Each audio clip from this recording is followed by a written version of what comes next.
If you are an estate agent, letting agent, or someone who is interested in the property market, then this, the UK Property Market Stats Show, is for you. My name is Chris Watkin, and this week I'm joined by special guest Richard Durrant. We'll come to Richard in a second. The purpose of this show is to look at what's happening in the property market right here, right now.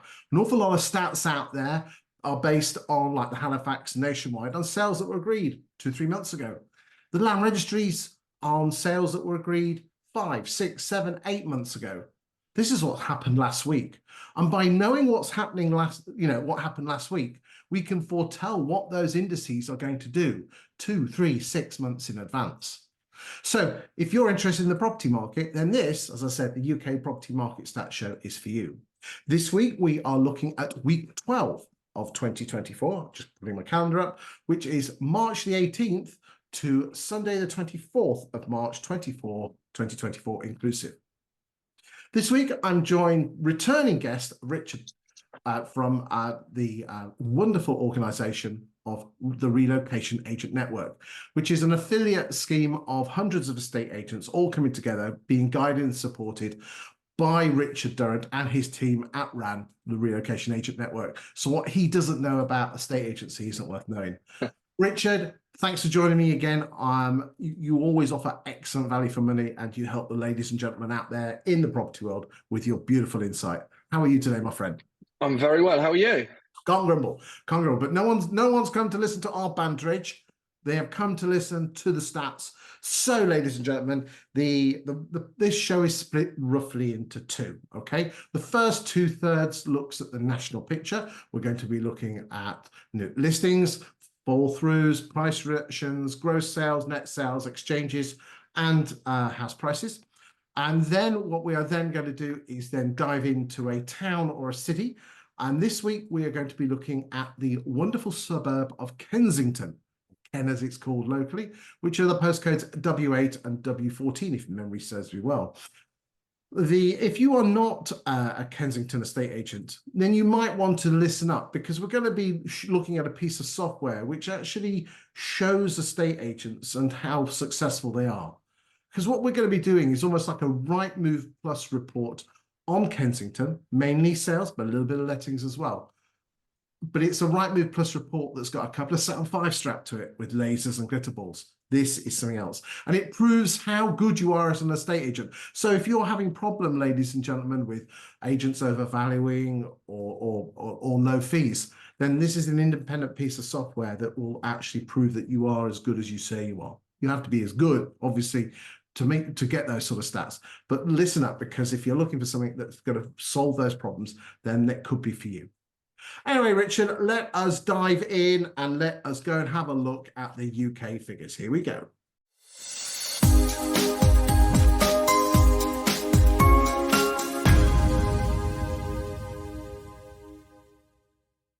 So as always, Richard, we always start with the listings. So I'll just spend 60 seconds going through this, and then you can give your beautiful insight. So year to date, we are on 408,000 listings, which is 9.3% further on than 2023 when it was 373,000. And we're 10.2% further on than the average of 17, 18 and 19, which are considered more average years, where the average of those 3 years was 370,600. Okay. In terms of listings to date, we have put onto the market in the UK 37,973. You can see on the graph now, this is the yellow column, and we can see all of the separate week 12s going back to 2017. The average price of a property that's come onto the market this week is £441,000, which is very, very similar to what it was last week and the week before. We'll be looking at that in a little bit more detail in a second. And then on this graph here, you will see that the white line is the year-to-date figure, not the year-to-date figure, but each week plotted against other months, other years. And the pink line is 2023. The green line is 2019. The turquoise line is 2018. And the yellow line is 2017. Okay, Richards, what's your thoughts on listings? I think they're really, really positive. I think the numbers are the highest we've seen. I've been out on the road over the last couple of weeks, Chris, our regional regional meetings, and the general feedback is a lot of agents went into the start of the year for the first time in a while, feeling that the market was going to be tough, and by their own admission, went into the year with a different mindset, worked harder, demanded more from their staff, and as a consequence, are being rewarded with listings. One other bit of interesting feedback from those meetings, Chris, is whilst in the main it's lots of positivity, I think everybody's of the belief that we're going to have an election at some point, probably in Q4 this year. And I think agents are giving a narrative to home sellers that we're going to see lots of promises, whether they're empty promises or not. We're going to see lots of promises. That might be stamp duty being frozen. It might be rent caps or a whole host of promises. And agents are using that narrative to sort of explain to vendors that the market could stall by the summer, and therefore now's the right time to go to the market. So whilst it seems absolutely positive, and it certainly is, I think there's a feeling of caution of how the second half of the year might pan out. Definitely, and you know, it's the old adage of is make hay when the sun shines now, ladies and gentlemen. And you know, we've got some evidence. I don't know if anyone was aware. I know some of you are aware. I don't shout about it, but my daytime job is I'm a property journalist, economist who writes articles about property markets in localities. And we've done them in the past, you know, because I've been doing it for 10 years, about how general elections affect the property market. And that's the sort of narrative that we're checking out at the moment. Interestingly, in terms of the listings, last week it was 37,800, the week before 37,900, the week before 37,500, the week before 36,100. So we are ahead of the pack on most. Now, and again, listings are important, and it's the classic Goldilocks. You don't want too many, and you certainly don't want too few. More of that in a bit. Let's now move on and look at price reductions. So price reductions this week, the number of price reductions is 21,378, which works out at this is nationally, okay, 1 in 6.93 properties at the moment are being reduced every single month. When you consider we roll the clock back to 2017, 1 in 10.2 homes were being reduced on a monthly basis. In 2018, 10.76, 1 in 10.76 were being reduced. Interestingly, last year it was, you know, in 2013, it was 1 in 7.2, which isn't that interesting that there are fewer price reductions last year, but because of the number of stock on the market, which has got high, we've got stock figures in a bit, ladies and gentlemen, the percentage has gone down. The average price of a property that's been reduced is £395,000, which is almost identical to last week at 397, week before 398, week before 398, week before 390, week before that 388. Richard, is 1 in 6.93 homes being reduced on a monthly basis enough in this market, especially with overvaluing? When you consider that, interestingly, that only one out of all the properties that have left estate agents' books since the new year, only 50.3% of them have exchanged contracts. The other 49.7% have actually been withdrawn. In short, I don't think it is. I think every agent will have their own understanding of their available properties and vendors' motivations, etc. Just to be really unpopular, I think we have a real skill gap in our industry, Chris, where I think that lots of agents who are having those conversations with the vendors are office-based and probably haven't worked in the market for the last 5-10 years, and therefore haven't been trained. So it's not their fault. They haven't been trained to have those price reduction conversations, and therefore I don't think we are reducing enough. And what I question is, are we having meaningful reductions? Indeed. I mean, you know, there are certain organisations, certain estate agents in the UK that get paid bonuses for a reduction. So it is better to salami it and have 5 bonuses than 1 bonus. I mean, you can't blame them. I'm sorry. No, exactly. I'm not defending them. You can't blame them, but you're messing around with homeowners' lives if you're overvaluing in the first place and then salami slicing on a 26-week contract. I'm sorry. It's absolutely disgusting. And Chris, for clarity on this, if agent 1 lists a property so you know which property it is, and then it goes on with agent 2 who reduce the price. Is Yes. that included in this stat? Because my assumption would be that actually we're worse than we believed we were, and we said if we were fairly poor as an industry at reducing price, and lots of these price reductions are taking place by the second agent at the point of listing.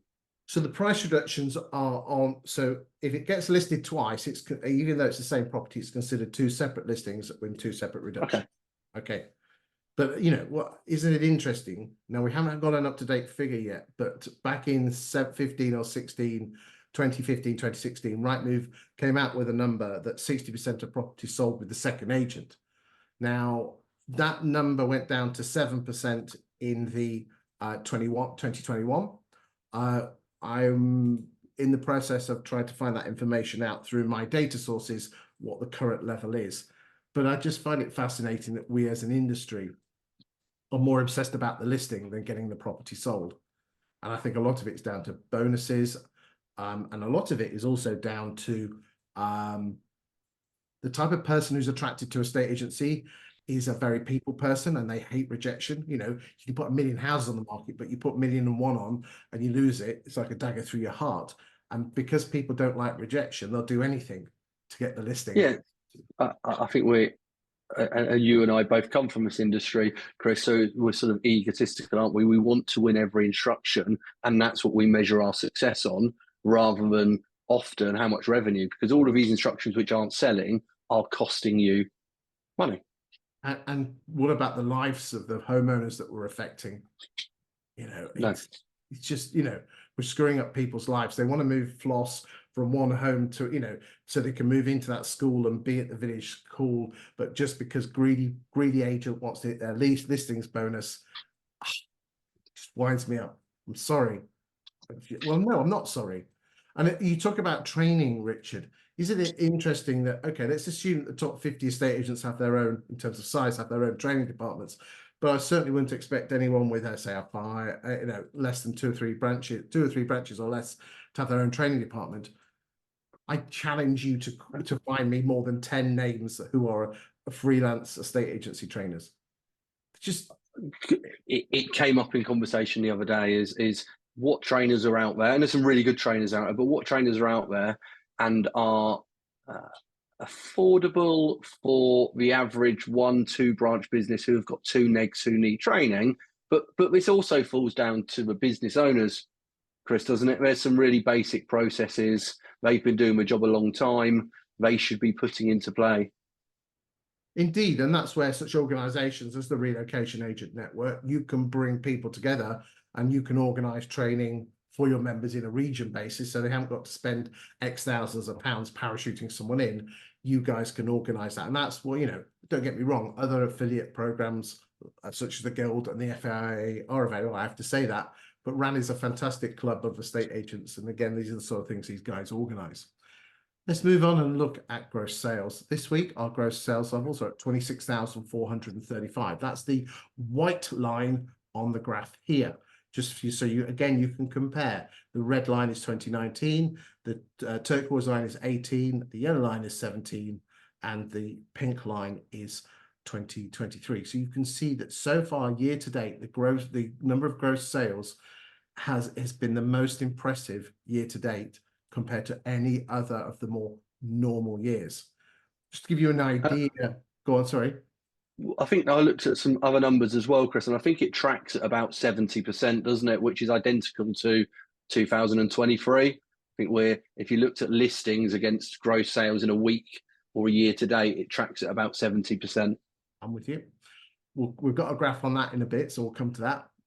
The year-to-date figures, 278,000 gross sales, which again is 10.6% ahead of 2023 number of gross sales, and 9% further on than the average of 17, 18, and 19.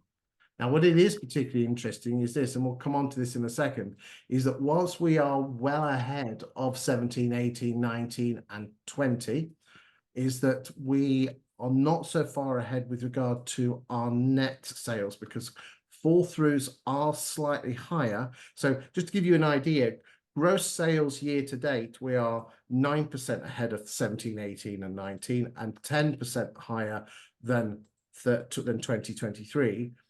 But if we then compare ourselves with net sales, because then that's gross sales less fall throughs, we're only 10.6% ahead of 17, 18 or 19, but we are 13.6% ahead of last year's net sales. We'll come on to net sales in a second. The average price of a property that is selling, so this is the asking price of the property when the sold sticker goes on. So we don't know what the property sells for yet. However, Hamptons do publish every month their data where they actually compare the asking price of the property sold versus what it actually sold for, and they backdate it when it comes through.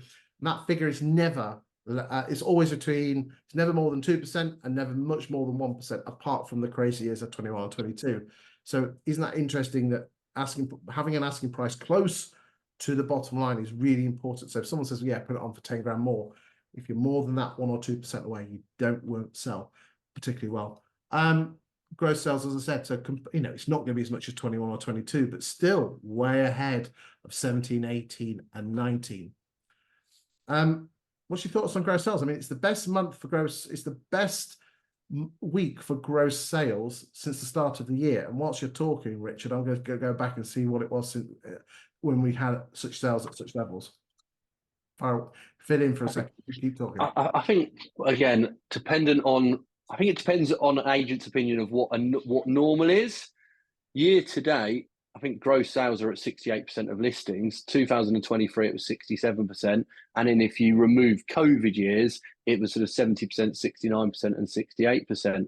So instruction numbers are clearly up, but sales or sold subject to contracts aren't down as much as I would expect them to be. No, I mean, what this is particularly interesting is that the best month in 2023 was week 21, which was the week commencing the 22nd of May. And we have that. So this week has been the best since the 22nd of May. And that was the best week in the whole of 2023. Why do you think what's that driven by, Chris, in your opinion? I mean, I think people have got used to the interest rates being at more normal levels. Those of us with grey hair or no hair can remember interest rates of 12, 15%. It was never we were never going to have 0% or 0.95%, interest rates forever. They've gone with the dodo. Okay, those are exceptional times. And what is particularly interesting is that if you look at the nationwide push out affordability rates. Now, what's particularly de rigueur at the moment is to compare average wages versus average house prices and talking about the affordability rate. I think that's a load of cosh. That nationwide actually look at average mortgage payments as a percentage of take-home pay. And whilst it's not as good as it was a couple of years ago, we are still 10, 20% away in terms of proportionality than what we were back in the late 80s and early 90s. So there is still, bad news sells newspapers, but when you actually strip it down and start looking, it's a bit like this is an interesting one. You might have seen it. I published it a few days ago on social media. Is that rents today in the UK are 4.8% cheaper in real terms, which means you increase it, whatever they've gone up by, and then strip inflation out. Yeah. Okay. Rents today are 4.8% cheaper in real terms today than they were in 2016. Just let that sink in. And okay, so let's we'll just pick up another stat. Someone's going to say, well, what about London? Well, this is particular, and I'll just find the stats. Hold on a second. I know this one off by heart. Is that in London, in outer London, rents are 11.6 or 11.3. I'm trying to find the stat as we speak. 11% cheaper in real terms than 2016. And in inner London, they're about 4% cheaper. Now, that doesn't feel right, but those are the stats. It's certainly not what the media would are suggesting, is it? They're all doom and gloom Bad news sells. on rental prices at the moment, but the stats are the stats, aren't they? That's a fact. Yeah. Yeah, I can't find the stats now. Sorry, mate. Just hold on. We'll just have one final try. Oh, here we are. Here we go. So in the East Midlands, they're 7.5% more expensive. In East Anglia, they're 3.4% cheaper. In Inner London, they're 3.8% cheaper. In the Northeast, they're 16.2% cheaper. Northwest, 4% more expensive. Northern Ireland, 2.3% more expensive. Outer London, 11.9% cheaper. Scotland, 7% more expensive. Southeast, 7.4% cheaper. Southwest, 19.7% more expensive. Wales, 6.3% more expensive. East Midlands, 3.3% cheaper. And Yorkshire and Humberside, 4.2% cheaper in real terms. So whatever the rent's gone up, strip out inflation, that's what's left. What amazes me about that is the vast difference between different locations, and then what's driving that. Absolutely fascinating. Right. Okay. So let's move on and let's look at the average price of a property coming on the market and the average price of a property sale agreed. And there is, as you can see on here, a vast difference between the average price this week at 441 and the average price of a property selling at 353. This does not mean that all properties at 441 are selling for 353. So don't, certain commentators on social media have been saying, oh, that's what it doesn't mean that. Right? Or people have been commenting on their posts. What this means is this: the higher priced properties. So the average price of a property coming on the market is the red line. So whatever that figure is, this week it's 441,000. And then we look at just the properties that sold subject to contract this week, and we find out what the average price of those are when they went under offer. And because the lower priced properties have a higher chance of selling, that's what brings the price down. That's what makes that gap. In the gap this week is 25%. Long-term average is 16 to 17%. So that just shows that there's a higher proportion, that in terms of the sales, it's the lower end that are selling. The lower end sell more than the big top end, but there's even more the lower end selling than the top end. So that shows you, if you're dealing with the posh properties, you need to be a little bit careful with what you're putting on the market. Chris, do you think that's down to vendor motivation as much as anything? So often that couple or that family selling the 2-bedroom terrace house need the motivation is move, more space, family, catchments, etc. Whereas potentially the empty nesters owning the larger properties don't have that motivation. Okay, so that's down to a number of things. Let's go controversial just for 1 second. Ian White, who is very well thought of in the industry, and I'm just pulling up some stats which I just want to quote in a second. Ian White believes that the higher priced properties, estate agents over-egg them because they're harder to value, so therefore they will over-egg them and sell, and therefore overvaluing. So that's his opinion. I'm not saying that's right or wrong, but that's just his opinion. What is particularly interesting is in London, to give you an idea, this is an interesting stat, is can you see that red, this massive lump spike? That was London, inner London. You see, in inner London, in your Chelseas and Kensingtons and your zone 1 and zone 2, everyone goes on holiday. So if you look at the stats of listings and things like that, it looks like everyone's gone down to the south of France and Tuscany and drinking Chardonnay and Chianti like it's coming out their ears. Then all of a sudden, everyone puts their houses on the market in the 2nd or 3rd week in September. And you can see here, there, and basically spike. And all that is this, because I looked at all the regions, that was London coming back. So whilst everyone outside London was just getting on with life, everyone in London came back and dumped their houses on the market, agents and also homeowners. So I think a lot of that gap is London, because it is such a huge market. Yeah. And some of it is down to what Ian says, is that unexperienced posh agents don't know how to value, so they overegg the pudding. Posh houses, there's fewer. Then the other side of the coin is that there are, there's not so many people looking for the posh houses. I mean, give you an idea, this might surprise you, but out of all the properties that left London, out of all the properties that left London agents' books in 2023, because a property can only leave a book if she either exchanges or if she withdraws.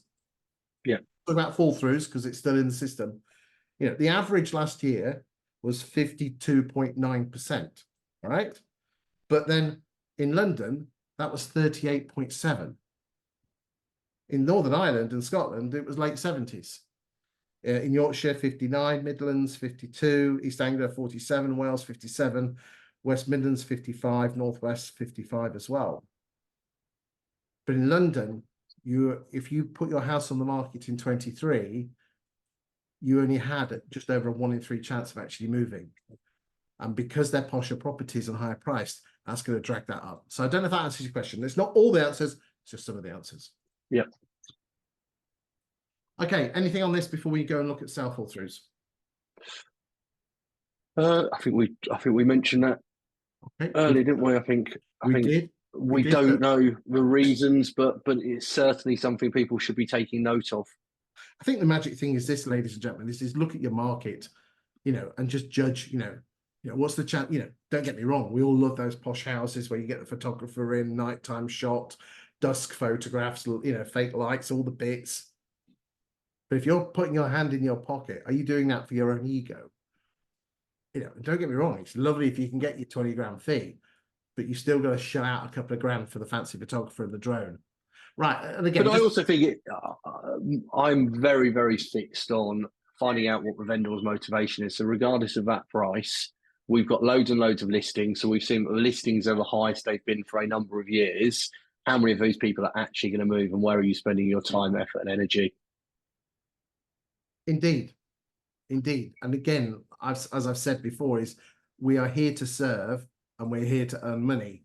So you're not here to rub your ego. And it's very nice having a posh house, but if it ain't going to sell, or the chances are very slim, it's a damn sight easier to sell a couple of terrace houses. Yeah. A few graphs here, which just shows you the percentage difference. And you can see here at 25%, just I'm not particularly happy about that. And again, the average price versus the sale price versus the average listing price. Fall throughs this week, slight dip up this week, Richard, 5,702. So it's just going a slightly general trend upward direction. Let's just ignore for a second these dips. These are the Christmas dips. But there are a higher number of sales. So therefore, I think this is probably just as important is the percentage. So this is gross sales number, fall throughs that week, fall throughs as a percentage of gross sales. So if there's 100 gross sales and 20 fall throughs that week, 20 over 100 is 20%, 20% fall through rate. Is it perfect? No, but it's not bad. So I'm interested to see how this goes, Chris. So clearly where we are today is below the average of the last sort of couple of years. Yeah, the average is 24.8 in the last 8 years. That's great. A few comments which have been echoed across the regions when I've been out and about is there's a feeling of a lack of commitment or excitement from buyers. So whilst sales are being agreed, there's just a general feeling that the buyers aren't as committed to the transaction as they would have been a year ago, jumping for joy, fighting for properties. It doesn't feel like that's still the case. So that may result in an increase in fall throughs. It could do. What's your point of view on reservation agreements? I'm not strongly for or against. I think that if agents can do it and do it well, they are looking after their vendors' best interest, which is ultimately what we're paid to do. Yeah. Sorry. No, go on. It shouldn't put off any buyers. So in principle, I think it's absolutely the right thing to be doing. And there should be no downside to it. You get commitment from the buyers and a commitment from the vendors. I mean, yeah. I mean, I- the fall through. I mean, the fall through rate, 24.8. The rest. I'm not going to mention any names of any firms, but their fall through rates are in single figures. Yep. You know, so do check them out. I do genuinely believe that they are a game changer, along with outsourced or dedicated sales progression. Because if you're just leaving it to someone on the front desk, it's going to get drift, and that's why your exchanges are taking 19 weeks. Dedicated sales progression, 11 or 12 weeks. Yeah. So you get paid quicker and you have less fall throughs. Fantastic. Right, fall through rate, as I said, 21.57. And again, you know, that was 2020. So we were just into 26th of March. This was the main first week. It was lockdown was 23rd of March, which was during this week period, wasn't it? Yeah. So, and we, there was a little bit of nervousness there. So there you go, 7,999. Yeah. Okay. Let's now move on to net sales. So the white line on this is the number of net sales, and this week we are on 20,700. The last week we were on 20,670. Week before 19.9. Week before 21.1. Week before 20.2. Week before 20.46. So it's a decent month. It's a decent week. The white line is 2014, and we are still well ahead of the 2017, which is the orange line, and the pink line, which is 2023. Year to date, we're on 218,333 net sales, which is 13% higher than the year to date figure of 192 in 2023, and we're 6.4% or 106.4% of the average of the 17, 18, and 19 figures. What's your thoughts on net sales? Again, Chris, and I know I keep reiterating it, I think agents need to understand what their expectations are, and that the last 3 years probably haven't been normal years. And I think it's really, really important I believe that not just agencies, but lots of businesses, our costs have gone like that over the last 4 or 5 years. So while sales numbers are higher than the average of the last 17, 18, 19, I think profit levels will be lower. I think agents need to look at profit per transaction a bit more. Okay, what is particularly interesting is that house prices have gone up by roughly the same amount as inflation. Yeah. But do you have a sense that fees have gone down? Oh, well, that's different. But if the fees are the same, I mean, I find it fascinating that if you go back to 2006, the average fee was 1.6%. For the last 3 or 4 years, it's been 1%, and it's been a steady line. What is particularly interesting, which shocks an awful lot of people, is that a lot of people blame Purple Bricks for the price reductions, for fees coming down. When in reality, if you plot the average fee, and this is the Property Academy, which I know is you're closely involved with Peter Knight, is that the Property Academy, through their home buying and selling survey over 10,000 vendors every single year, and one of the questions they asked is, what is the fee you're paying? And it started at 1.6 in 2006 and it's been slowly coming down. And Purple Bricks kicked in 2014, and there is no discernible blip up or down. Most of the fee reduction took place before Purple Bricks came in 2014. Chris, have you any idea how that tracks against the number of estate agents in the market? Rightmove were publishing in their reports that they had 9,500 estate agents on their books in 2006. And in 2006, we had 1.4 million transactions. This year, we had just over 1 million. We're going to finish on probably 1 million transactions in 2023. We haven't had the full figure. We've got to wait a few months, but it's going to be about 1 million, or between 900. I said 885. It's going to be between 900 and 1 million. We've got 18,500. No, about 18,500 estate agents. Okay. So what you've got is this: you've got twice as many estate agents selling 20% fewer properties. And yes, okay, the number of the fees have gone up, but if you actually work it all out, you've got less to go out.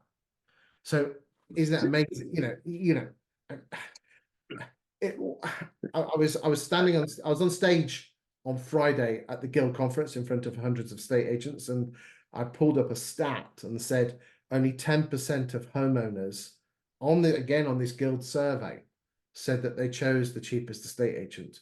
Yet if you asked most estate agents, they would say 90% of vendors chose. And the only reason you're not proving your fee is because you don't believe in it. Yeah, or believe in it or yourself. Yeah, that's the problem with fee is with you looking yourself in the mirror. And if you can't prove, that's why I love the 20 EA Insights data, which we're going to have a look at in a second, because it can actually prove you are worth your fee. So if all things were equal, and appreciate they're not and they never will be, in 2006, the average estate agency branch would do 147 sales. Yeah. Yet today they'd be doing 54. Yeah. House prices have gone up, their fees have gone down. Yes. So they're earning half as much money potentially, paying their staff more, paying for more technology. Yeah.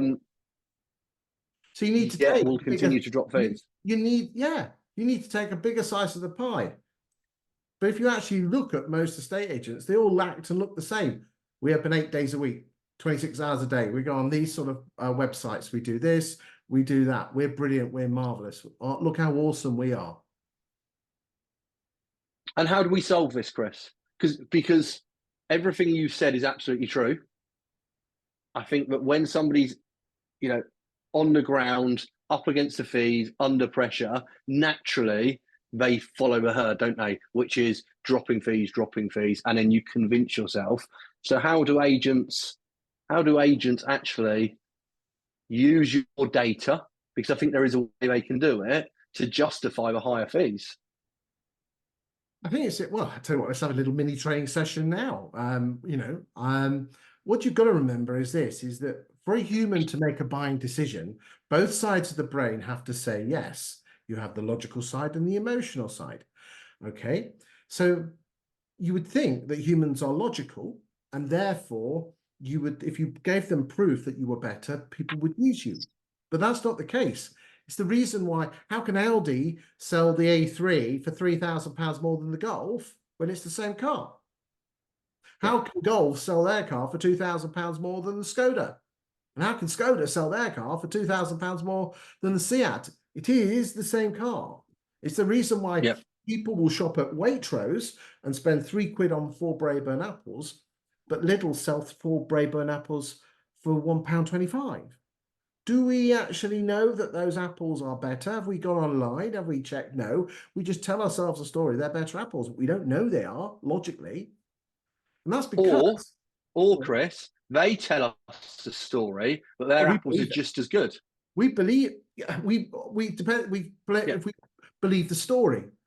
And what you've got to remember, Richard, is this, and I know you know this, but this is for the benefit of the ladies and gentlemen watching this, is that 19 out of 20 decisions that a human makes to do something, which is in essence buying your services, 19 out of 20 decisions that actually get made, the emotional side of the brain has said yes first, then the logic has signed it off.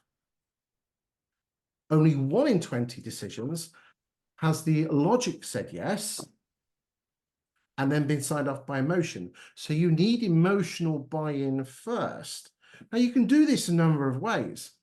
The easiest way is to get people to emotionally buy into you before they actually need you as an estate agent.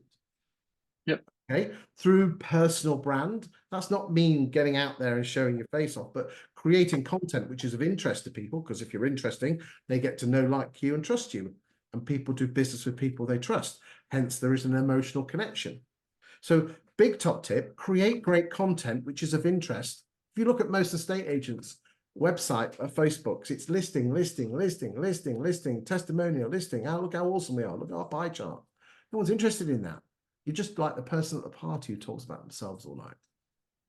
The important thing is that you talk about what they're interested in. So if you want to use, property data, every single person, Richard, is obsessed about the value of their own home. That's why when there's a brand new for sale board, they go and have a look at the nosy at the pictures, but they look at the price because it has a direct relationship to what theirs is worth. Who would do that? Everyone would do that. Because it's the biggest asset we own. Of course. Most of us. People are selfish. They want to know what their house is worth. So therefore, we are the gatekeepers to the second most interesting topic in the world to the Brits, which is the property market. But none of us talk about it. We just talk about ourselves and how awesome we are on our pie charts.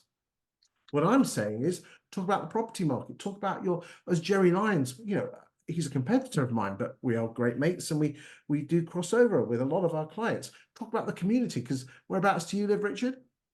A place called Felsted, so North Essex. Okay, so if you're in Felsted, why don't you go and interview Felsted shopkeepers about why they love Felsted? What's that got to do with selling houses? Nothing. But everyone in Felsted's obsessed about Felsted. And if you're talking about Felsted and then you're posting into Felsted Facebook groups, you're going to be the face. It's why I interview people on the sofa. I talk about stuff which interests estate agents. Yeah. I don't care about the topics I talk about. I love talking to people. But if they wanted to talk about tractors or whatever, I'd talk to them about that. And do we have any? Go on. Do we have any data, Chris, or does Peter Knight via Property Academy? So everything you're saying is absolutely true. It gets you through the door. Yes. Do we have any data which basically says, based on an emotional decision, because at that point it's an emotional decision that they want to use you because they feel like they know and like you? Do we pay more based on emotional decisions? Well, what we do know is that 19 out of 20 actually decisions get made. Yeah. And let's be honest. Let's prove it. Is this? I know that the Skoda Superb is the same as the Audi A6, but the Audi A6 is £6,000 more. So why have I bought the Audi A6? Because that's what I want. I deserve it in my little old head. So it's why people pay £3 for 4 Braeburn apples. I find it fascinating. There's a chap called Damon Bullymore who runs Brief Your Market. Morrison's is next door to him, and Marks and Spencer's is literally around the other side of Derby. His mate who runs the big sandwich factory says they're the same sandwiches, mate. I make them in the factory, and he brought 2 sandwiches, and he looked at all the fat and carbohydrate all the same. So where does he go and get his sandwiches now? Marks and Spencer's. Marks and Spencer's. He was. He was. So does he go to Morrison's now next door because they're the same sandwich? Probably not. He should do, but probably doesn't. Still goes to Marks. Yeah. There you go. If that doesn't prove it, I don't know what doesn't. It's why we buy the nice shoes or whatever. We know damn well we just tell ourselves we're worth it. So therefore, you need emotional buy-in first. But if you look at most estate agents' marketing, you're talking about yourself, you're talking about listings, you all look the same. You all go on Rightmove. The only difference is the font and the Pantone color. Buy, sell, rent, about us, meet the team. Rubbish. You're all the same. You're like robots. No wonder people can't distinguish between you, so they're going to judge you on price. Get emotional buy-in first. So when you're there, so when you get called out, you might only be the only agent of choice. Might be the only agent that's called out because they say, when I sell my house, I'm going to use them. Anyway, should we get back to it's how Savills created a brand, isn't it? They were aspirational. And they charge 1.6%. Maybe not so much now, but certainly in the 90s and the early 2000s, it was an aspirational brand. Indeed. Right, let's get back to the Stataroonies. So interestingly, this week we are looking at the pound per square foot figures. And let me just pull up those stats. What is particularly interesting is that the orange line, which is sold subject to contract pound per square foot, matches the land registry. If you index them, so you index them back to 100. So I'm going to get quite statty now. So those of you who are not statisticians, you might want to switch off for 30 seconds. But if you do listen, I'll try and do it. I'll try and explain it for most people that you can understand. I'll say that nicely and respectfully. But the bottom line is this. if you index them both to 100 to January 19, so that it doesn't matter, one's an average price and one is a pound per square foot, but you index them back down to 100, and then you track the pound per square foot figure and the land registry, and then you move the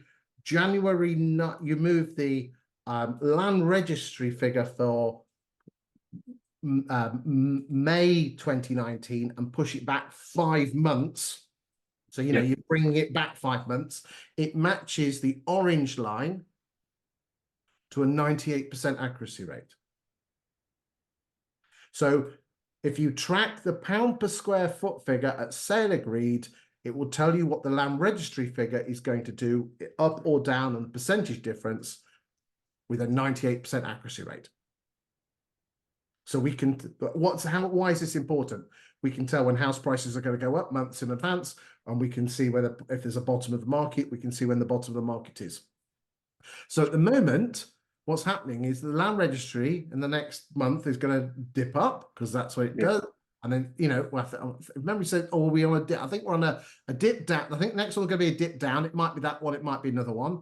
And then she's going to dip up, she's going to rise like Billy-O in May and June, all being well. And she's going to dip down. And I know this is subject to the sales continue to go through. So if we have a black swan moment, everything goes belly up, something awful, then obviously the sale agreed will peter away, and it won't. But fundamentally, follow that orange line, and that's what's going to happen to house prices. And they are up. Look at that. From around 330 to around 340, which is a rise of 4 or 5%. If we're looking at the actual figures. Anyway.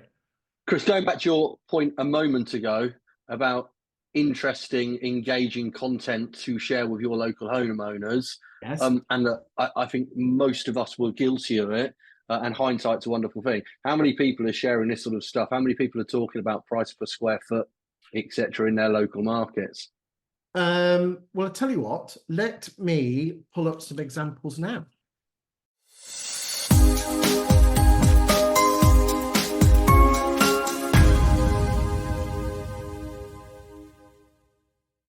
Right, Richard. So what I've just done here is I've just pulled up some examples of some stuff that I do for some agents in the background, and I mean, so this is one here that it is not hyper local but national. I think pound per square foot, you've just got to be slightly careful, but I will show you some examples. So here's one here which shows what's happening to the number of house sales on a regional basis now versus last year. Okay, you could also do stuff like this, where you look at the average price paid for a property. You know, this is almost tapas. This is nice stuff, just nice bite-sized pieces that you can publish in, because most people are not going to get their pound per square foot. You could also do stuff like this, where the number of properties that are for sale today are the number of fewer houses today compared to what was on the market in, say, 2008. And this data comes from the home website, which you can get for free, the pound per square foot figure. Zoopla gives that to you for free. You could also do stuff. This is a pound per square foot figure that we do. Again, notice that it's all about the agent and the person and the agency, just looking at the pound per square foot figures. So these are the sort of things that agents could be doing. They don't need me to do them. This is the sort of service I provide for agents, to give them content on their local property market. But the important thing is this: if you're in Camberley, you talk about the Camberley property market to Camberley people. Big tip for you, post them in local Facebook groups. And if you're in Luton, you talk about the Luton property market to Luton people. And if you're in Chelsea, you talk to Chelsea. And if you're in Kensington, which we'll come into in a second, you talk about Kensington. And the best place to do this, Richard, is to join local Facebook groups, because the only people that join Kensington Facebook groups are people from Kensington. And you're going to, most agents will say, well, they won't let me post. They won't, because all you're posting is just your sales rubbish. Look at me, I'm self-promo. So don't share into the local groups, post in the groups as you, not as an agent. And you can say, well, how's that going to get me valuations? Just be the thought leader. You can say subtly that you're an agent, very subtly. You don't just go waving it in people's faces. And that's the sort of thing that I would certainly be doing. Let's get back and finish off those stats. This is the number of properties that are for sale. The yellow, so this is the number of properties that were for sale at the end of February. So we do this every month. We're on the 26th of March. We're recording this. This will be out on Thursday, the 28th. So we're going to revise figure next time. But the yellow lines are all the end of February in terms of the number of properties that are for sale. And these are the number of properties that are in estate agents' pipelines. So at the moment, when we went into the 1st of March, we had 382,000 properties in agents' pipeline, which is a hell of a lot more than 282,000 and 291,000 in 17 and 18. And again, some people are going to say here, some of that to do with the fact that sales are taking longer. Sales were taking 17 or 18 weeks before COVID. They're just taking 18 or 19 now. That is just a better pipeline. So, you know, I think we seem to forget that, Richard, don't we? And then just interesting, just a final, this is a final filler that just talk about the average rents in the areas of the different regions. I still can't get out of how people spend £2,800 in London. And that's not even central London. Scary numbers, aren't they? What's your thoughts on the stats before we go to Chris, I'm interested in the average rents actually, as you know, my background was lettings before agency, and I know yours was a lot. What intrigues me about this is we can see the rents going up, which in turn means our management fees go up.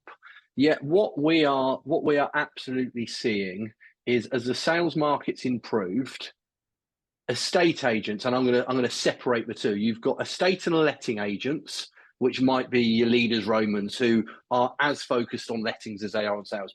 But estate agents seem to have put all of their effort and energy back into sales and are looking at sales rather than lettings. We've done some stats with our members at looking what the lifetime value of a sales client is against the lifetime value of a lettings client. And whilst appreciate we are short on time, so I'm not going to bore you with all of the numbers, Chris, ultimately the lifetime value of a lettings client for our members is £31,000.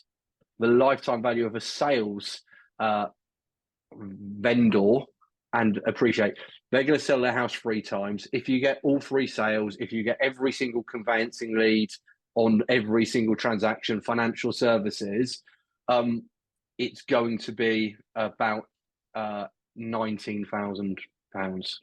And the scary fact is this: only 1 in 8 buyers go back to the agent they bought their house off. Yeah, that's scary, isn't it? So if they go back twice, that's a 1 in 64 chance of you actually hitting that 19 grand. Fascinating. And my point was, those rents are going up. How do you increase the value in your business? Well, actually, and there's a whole host of things you should be doing, that lettings increases your revenue without you actually doing anything, because your rents are going up as long as your management fees don't drop. But I would question how much, you know, if you looked at what agents were spending on the cost of acquisition for a sales customer versus lettings, I think we still have a massive bias towards sales. It's sexy. It's interesting, and someone likes me. Yeah. It's Tinder for ugly people. Don't have sex, but at least they like me. And on that note, let's go to Islington.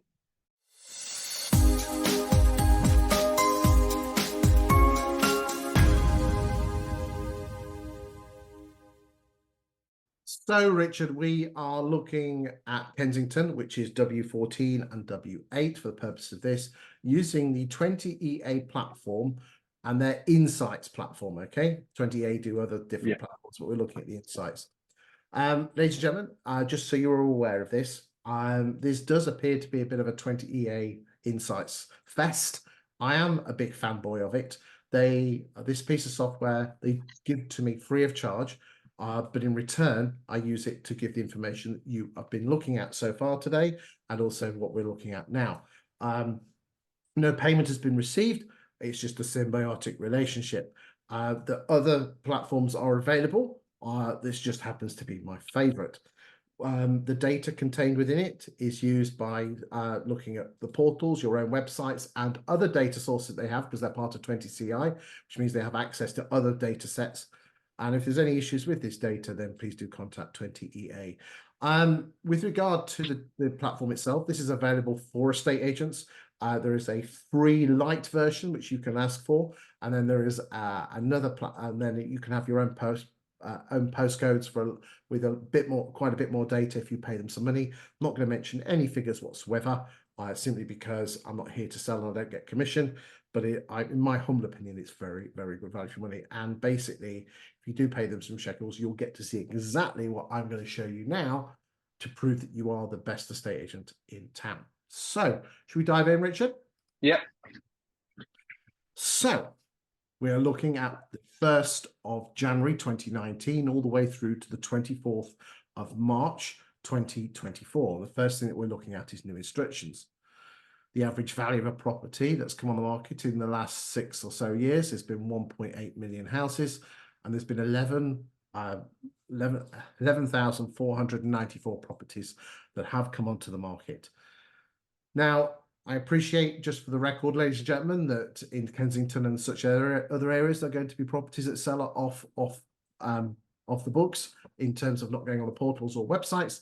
And this probably won't contain some of those. Some of the exchanges they will, because they pick it up through the land registry, but some of them. So just bear that in mind. And I am aware of that. But I can only compare what I can see on the screen.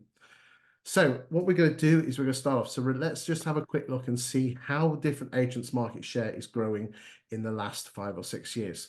So let's remember the 1.8 figure, because that will tell us which agent is either lower end, middle end, or upper end. So we'll start off with Dexter's, okay?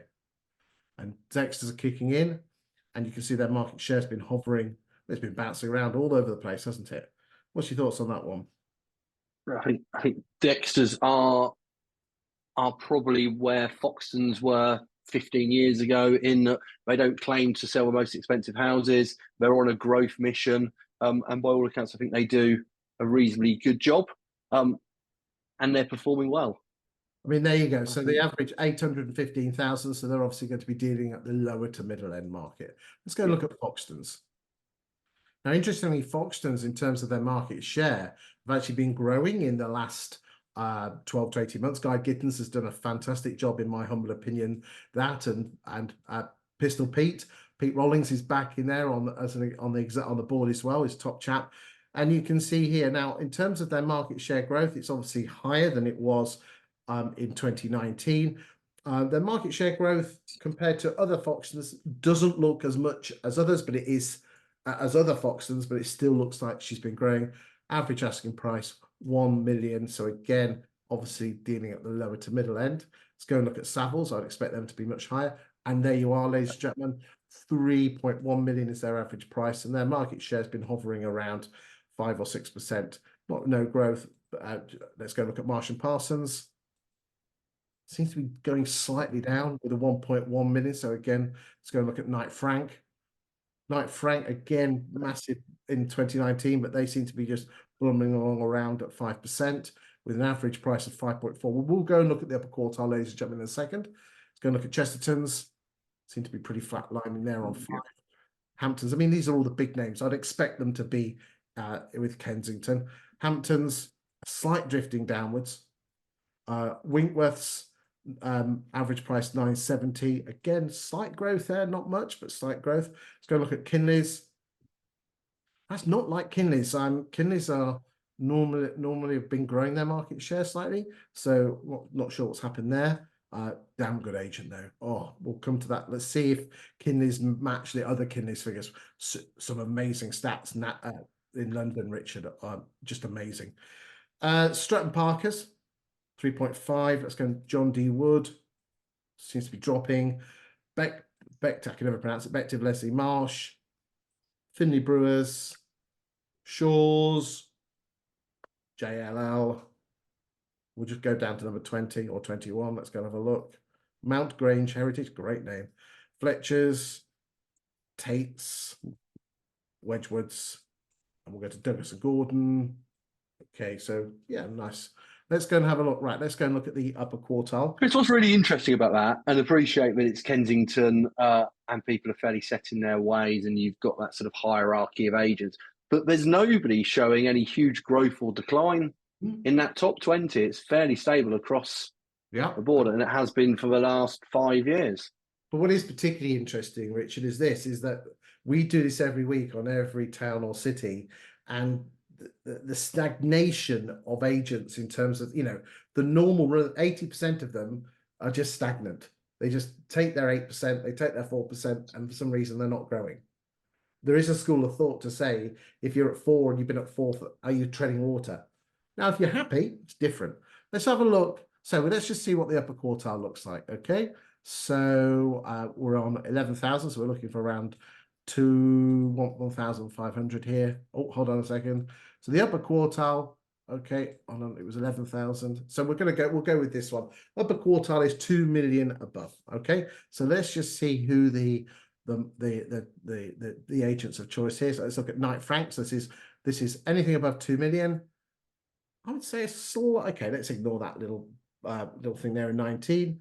Okay, let's look at Savills. Nice and steady, isn't it? Nothing, no one's putting any shoes up.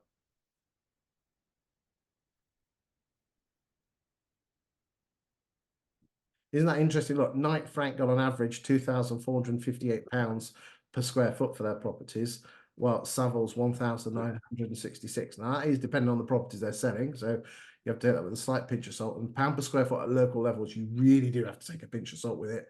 Yeah. Nationally, absolutely fine. Regionally, not bad. A little bit of a sprinkle of salt and pepper on it. Down to postcode level, you do have to be careful. You can see, there's quite a difference there. Okay, so let's just go, we'll bring that back. Okay, let's go back to let's just see, hold on, there we go.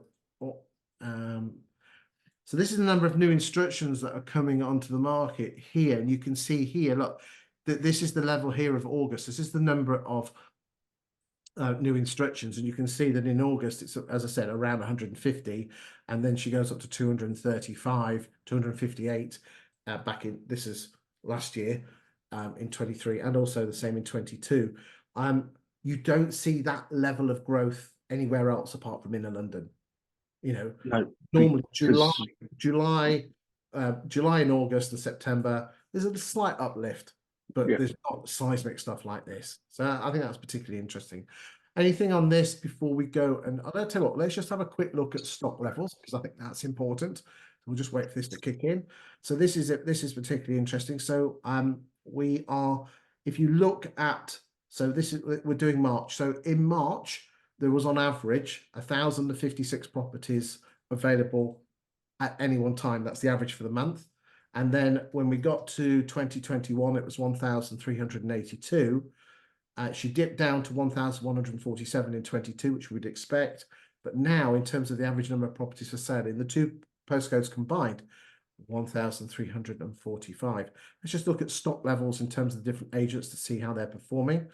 So again, there's going to be quite a close connection between new listings and stock levels. We'll just have a quick look here just to see. So Foxton's growing their market share. There you go. That's interesting. Growing their market share from around 6 or 7 up to around 8. But are they selling them? We'll come to that in a second. Savills, Marsh and Parsons, they're dropping. Frank, Chesterton's, Hamptons, well, they're dropping as well. Winkies, let's have a look. They're growing. Struts, Static, Kinley's up and down. Got to slightly ignore that. Obviously, Kinley's looks like having a bad month in March, but one bad month doesn't make it bad. It's a continuation of.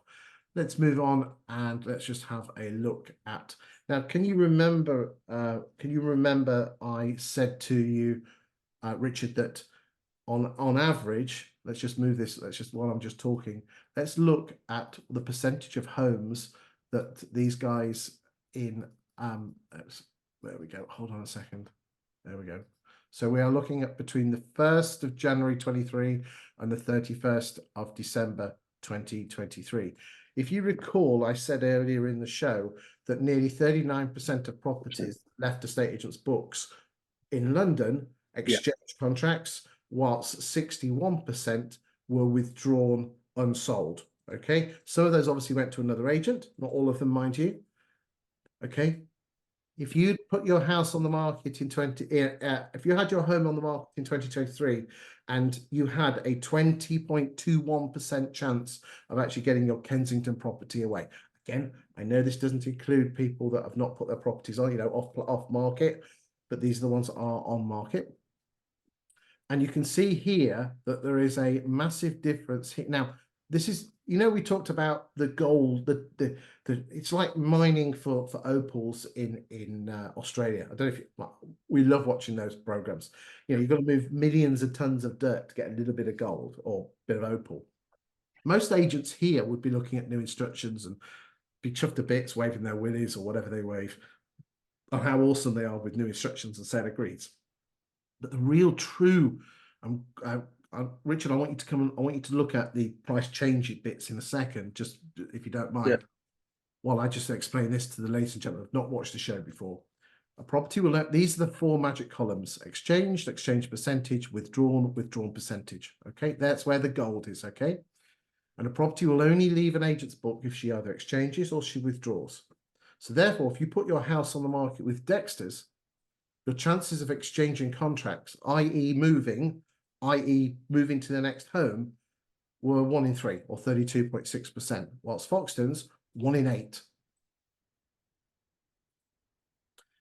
Savills 35, Chesterton's 32%. Look at Winkworth, franchise operation 46%, Stratton Parker 42, John D. Wood 50. If I was Winkworth's, I'd be saying, if I was up against Foxton's, I'm not looking against Foxton's here. I know Peter well, I know Guy well. I'm not, no criticism at all. But the simple fact is this: if I was Winkworth, I would be saying to Mrs. Miggins, with me, you've got nearly a 1 in 2 chance of actually getting moved. With the other agent, it's 1 in 8. Because more so about that Winkworth stat, as if you go along, price change, so price reductions, only 45%. So they're selling more and reducing less. So they're clearly going in and giving good, honest, and understand their market. And again, I think we're both big fans of Foxtons and especially what's going on at the moment. But they are, exchanging on 12%, and reducing 78%. Indeed, but I think what they need to do is they might be improving their instructions, and they are certainly improving their sales levels. But are they matching it with the number of?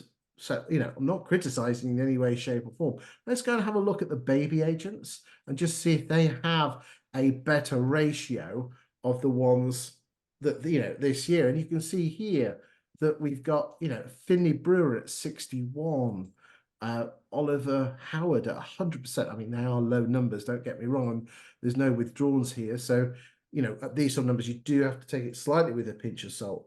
But, it just shows you here that if you're trying to prove your fee, ladies and gentlemen, then one of the reasons how you could prove it is independent data here. I mean, I will not mention their names, but there is a certain large national corporate whose numbers blow everyone out of the water in terms of how, their success rate. Yeah. And I know they have this data, but they never used it. Because they couldn't see the wood for the trees. If they had this data and said you are twice, not twice as high, but 30% more likely to sell your house with us than any other estate agent, top 10 estate agent, that would have been very powerful. But they didn't, because the magic thing is this: it's looking at the data and interpreting it to create a story that's truthful and true, that fits your narrative as an estate agent to prove that you are a better estate agent. And I'm telling you here, ladies and gentlemen, it was a massive estate agency, but they were sitting on that data forever. I find it absolutely amazing. Okay, let's move on and look. Oh, sorry. Anything else on that before we move on and look at something else? No, I think there's some really strong performance from some smaller agents. It'll be interesting to see how Foxtons change over time. I think a part of that in their defence is probably they've gone out aggressively. They're taking as much stock as possible. They'll be taking multi instructions, and therefore their conversion rates will drop. And I know that's certainly their strategy at the moment. Certainly, and there's nothing wrong with that strategy. At the end of the day, if that's the strategy they've So this particular here shows you, so what's happened here is that they're looking at the last year, and they will see, they'll look at every single one of your new instructions and do an automated valuation model on your listing. So that 20EA will look at what they think the house is worth and then see what you put it on the market for. And this column here is what we call the overvalued, which actually shows you that on average, Foxtons, now this is a surprise, are only overvaluing by 1.84%, whilst Dexter's are at 2.2 and Savills at 2.63, Marsh and Parsons at 4.66, and Fletcher's at 5.22. But remember, Fletcher's, they had some great saleability figures. So again, it just shows that it's probably not. But then you then take off, what do you then, this column here is what do you get off the original asking price? So you can see here that Savills 5.82% off the original asking price and Dexter's 3.6, whilst Foxton's actually gets slightly over. That's why there's not a percentage that's slightly higher. So again, this is just some great stats here, which just shows you what's happening in the property market. Let's go and have a look at which agent's selling houses the quickest. On this year, it's taken on average 126 days from new instruction to sale agreed. Last year, that was 114. And it's taken on average 106 days, which is slightly lower than the national average. The national average is around 130 days.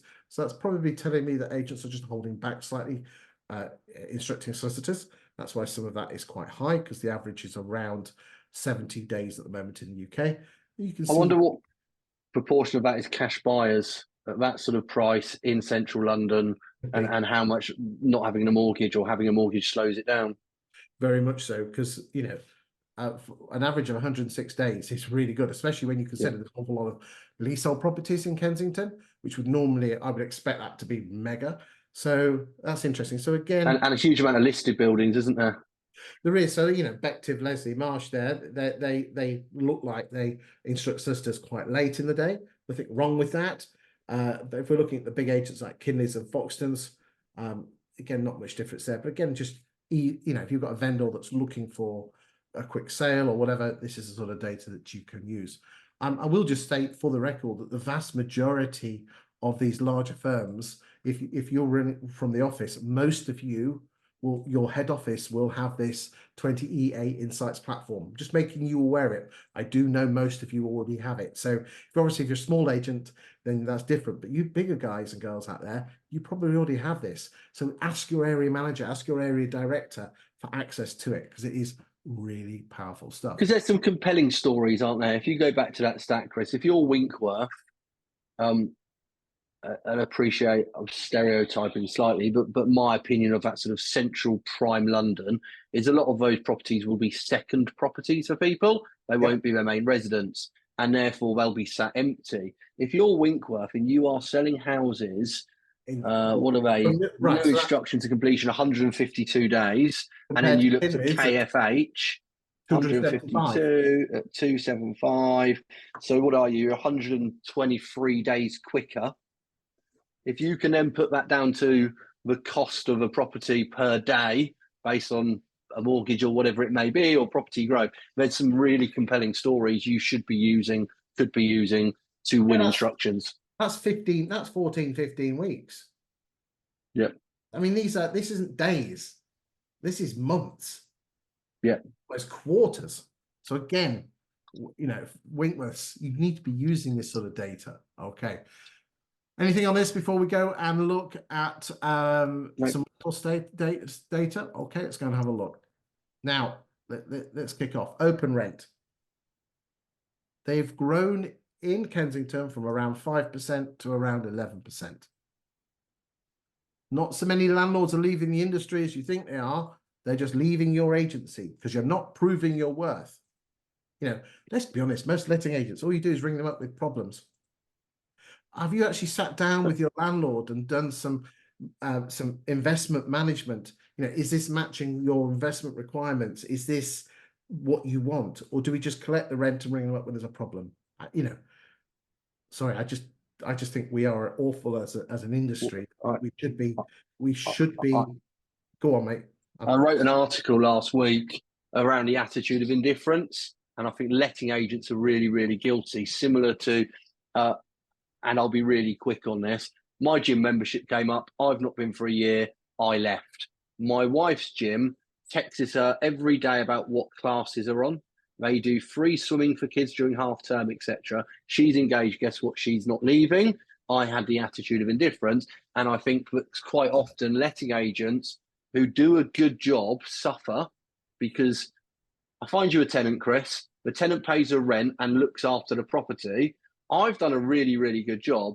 I should be a shining light to you. Actually, what happens is I fail to impress upon you what a good job I've done because I don't ever phone you. I just transfer your money less my 15% every month. And at the point of your tenant leaving, you've got no loyalty. And I think letting agents are really, really guilty of doing Yeah, that indeed. generally. And I think that open rent pose a bigger threat to everybody because I think open rent are taking a market share quietly in every single town. And if you ask any agent, you know, who are your biggest competitors on lettings, very few talk about open rent because they're not on the high street next to them. They're not looking over their shoulder. I think open rent are stealing that market. They are nationally. They've gone from 4% to 12.9% in the last since 2019. So Chris, again, conscious of time, we as an industry, me included, spent a long time slagging off purple bricks. They impacted us, or we believe they impacted us. I don't believe that online sector, and you'll know the stats. I'm guessing ever took more than a 6 or 7% market share. Yeah.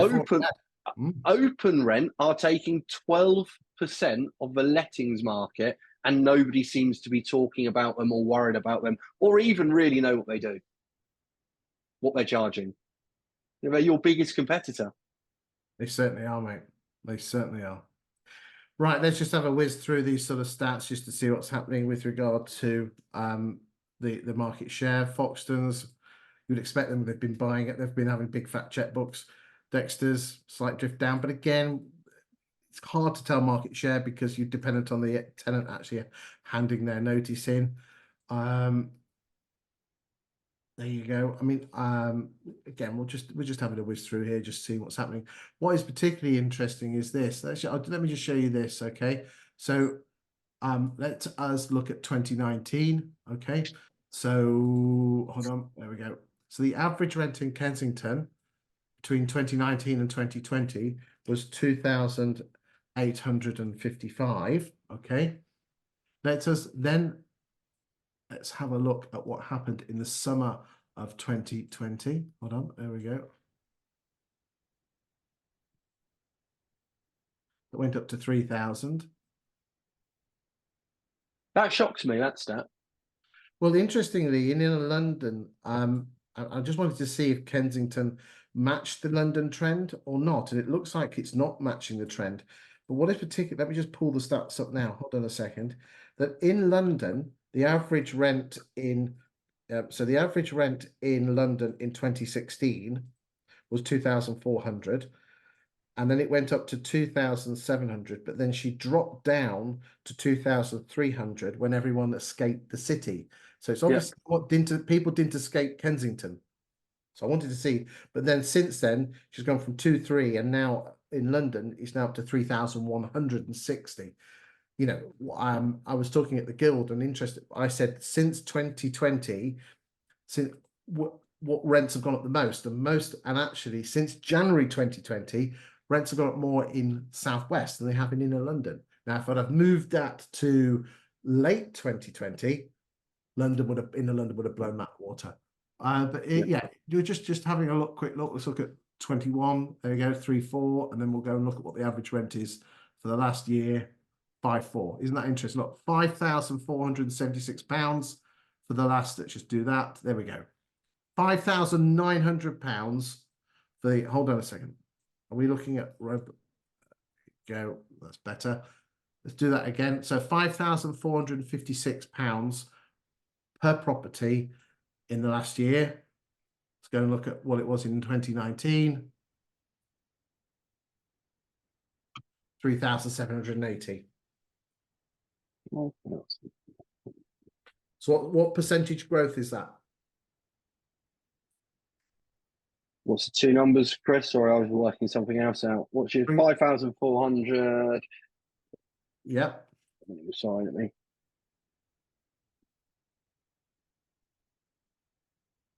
And 3,700. What's your stats on that? 3,400. No, 3,700. 3,700 and now 5,400. Yep. So a 45% increase. There you go. Just shows, doesn't it? If it had gone up by inflation, it would have gone up to 4,587. But what is particularly interesting is this: rents in inner London since 2016 are actually 4% cheaper in real terms. I think we said that earlier on. Right, Richard. Chris, can we look at one more stat? Please, we do need to finish that. Okay, let's look at it next time. I was just trying to point out how much money Open Rent are probably making. That if in 2019 they had 400 instructions, and in 2023 we can look at that separately. We'll look at that separately. Anyway, thank you for your time today, Richard. More importantly, thank you for watching. We'll see you next week for week 13 of the UK Property Market Stat Show.